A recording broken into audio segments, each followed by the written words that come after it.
Let's then move on to the external piece of our agenda, which is to do with stakeholder engagement. First of all, we have had some trust board engagement visits. This is where non-executive members of the board go out, sometimes with executive partners, sometimes on their own, to see our own contact centres and frontline staff and also other stakeholders. Since the last board, Trevor Smith and Peter Catchpole, you've been out talking to ambulance colleagues, I believe, in Wales. That's right. Tim, Hailing, you've been to Ferndown. Roger and I have been to Bedford. We have. If there are any particularly significant pieces of feedback from those visits, things that you think the board ought to hear, please feel free to share them with us. It's great that people are getting out and about, so I think that's just fantastic. Mix of internal and external is very good indeed. Mostly I think the benefit is to us as individuals in doing the visits, but if there are themes you'd like to share, please do. Tim. I just mentioned one thing. I was very pleased to see at Ferndown there was a person working there who came from a different call centre but found it convenient to be there for a week or two over Christmas because of their family commitments. And I think that ability as a national organisation to allow people to seamlessly transfer, albeit a few days or a week or two, is excellent. I don't know how common that might be or how easy that is to do, but I'd certainly support anything we do to support staff to do that. It's excellent feature of being a national provider. Yeah. Interesting. Yeah.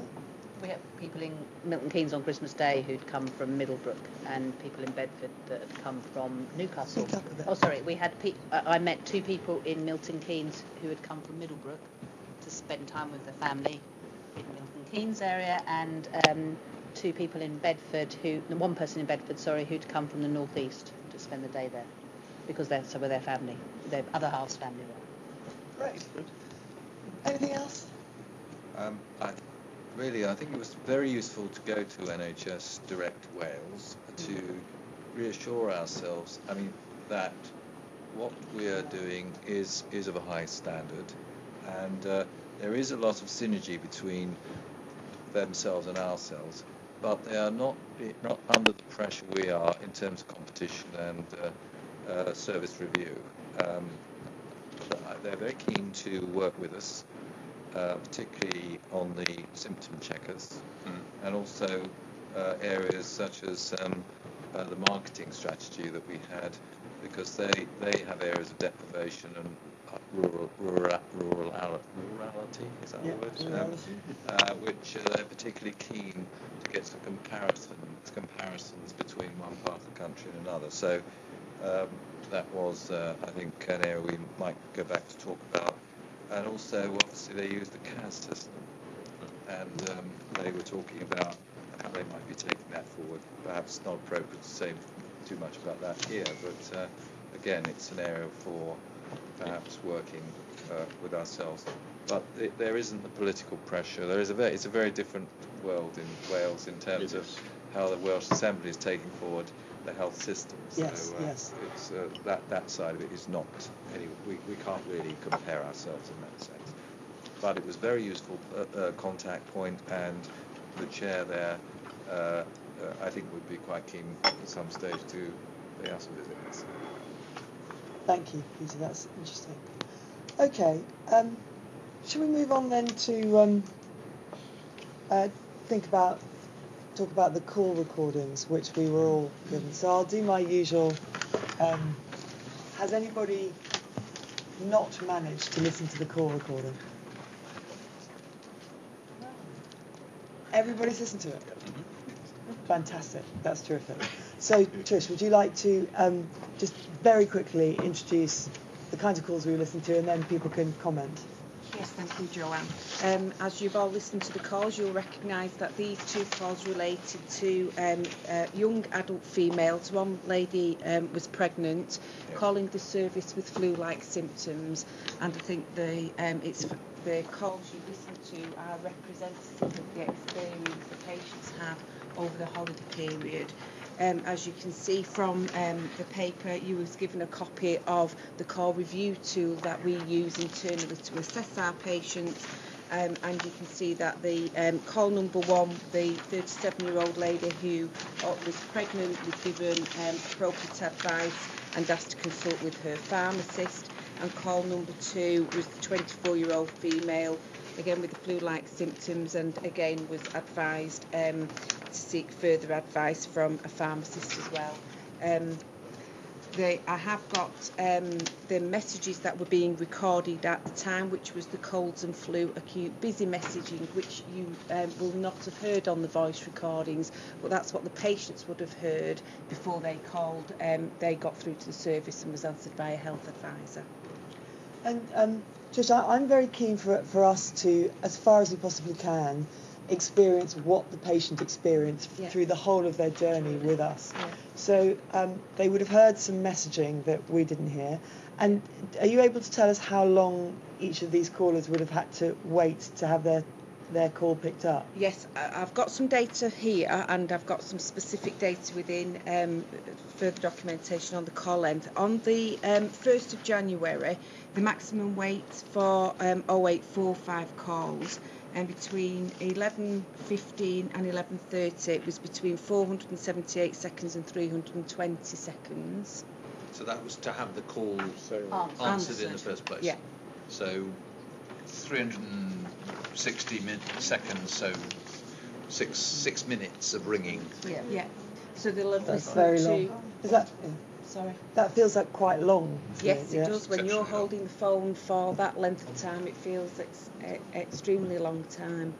However, these I think it's patients. extraordinary, therefore, how polite the start of the call was. Absolutely, and the staff were apologising for the long waits patients were experiencing when they were calling them back, but equally the staff were also aware during this time the wait patients were having, because within our contact centres there are the wall boards which tell our staff how many patients are waiting to access the service and how long they've waited to actually get through to be answered by them. So I think, sort of the when we talk about empathy towards our patients, that was clearly demonstrated by the intonation and the tone of our staff. Okay, thank you. Are there any messages during the 6 minutes? Yes, there is a cycle of messaging. So you're in a queue, you're moving Yes, towards your the call top is end. important, and it directs them to health and symptom checkers and have your medications ready for us. So throughout the messaging, so they receive the colds and flu acute busy, which is we are receiving a high demand of calls relating to colds and flu. If your call's related to cold flu, you can press 1 for further advice on how to manage, and then the next one will be please have your medications ready, and it goes through in a cycle until their call is actually answered. The 6 minutes is not the average, that's the maximum, isn't it? That's how long it was waiting in that period. In that period. As the maximum or as the average? It's the maximum. Well, it's 15-minute period is the So average. all callers in that 15-minute period waited 6 minutes? Yeah. Right. Yeah. Okay. Does anybody who listens to the calls have any comments or observations they'd like to make about the call content?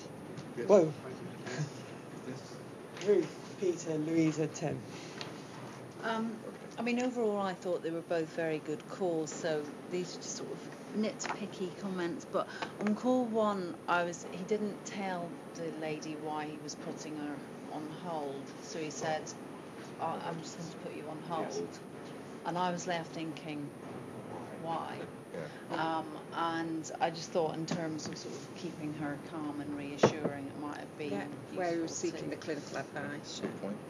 And then the other question I had on that one was when he was talking to her about the morning versus evening sickness and the advice he was giving her about the evening, would he have been following within that algorithm? Was there that additional support and advice, or would he just have been doing that because he knew the service? Within the CSPT protocols, there is a rationale for staff, which is not only there to support them in their decision making and their thinking of the symptoms the patient's describing, but also to give them supporting advice on there is there is not only the rationale at the end of the CSPT, there is also some supportive, what we term interim care advice or home care advice should the call conclude in self-care. Okay. Yeah. And then my final point was on call 2. I was just thinking in the context of our value proposition and sort of low-cost referrals. I was unclear. I think he started by saying you should see your pharmacist, but ended by not really saying you should see your pharmacist. So I was thinking, well, did they really need to see their pharmacist? And whilst we count that as self-care, there would have then been an additional cost into the system. And the second point was, should we be able to say what they should be asking their pharmacist for? So he just said, or she said, go and see your pharmacist, and you felt that the patient would have exactly the same consultation again with the pharmacist. Yeah. Your first point would have been picked up in call review. We do experience that with our staff. And one of the criticisms has been through health professional feedback is staff don't conclude with a single endpoint. They usually give alternatives, so your pharmacist or this, and then the patient's confused as to which endpoint's really being recommended. So through call review and meeting with their team manager, that would be fed back to the individual staff member. The second point I do take, and I'll give feedback to the learning and development team, certainly through the coaching staff, around giving this is why we're advising you to go to the pharmacist, and this is what we suggest. That does add on slightly to the call length, so it'll be again teaching and coaching our staff to give that in a succinct manner, but so the patient is really clear on what they're seeking further advice and what that advice should be from the pharmacist. Fantastic. Peter, you're next in the queue. Okay, just agree with the hold point. Yeah. I thought it was good that they got a positive advice on the call 1 about flu jab for the pregnant lady. He gave preventive advice also about not spreading the germs around his house. I thought that was an excellent thought to put that in. And was empathetic, I agree, all the way through. Although, if they'd hold on for 6 minutes, he didn't say sorry to you've been hanging on 6 minutes. But I seem to recall he gave lots of good advice, but I don't remember the summary at the end on that one. On call 2, equally empathetic. They didn't give any preventive advice for the household, so but did give a good summary at the end. Thanks, Peter. Louisa.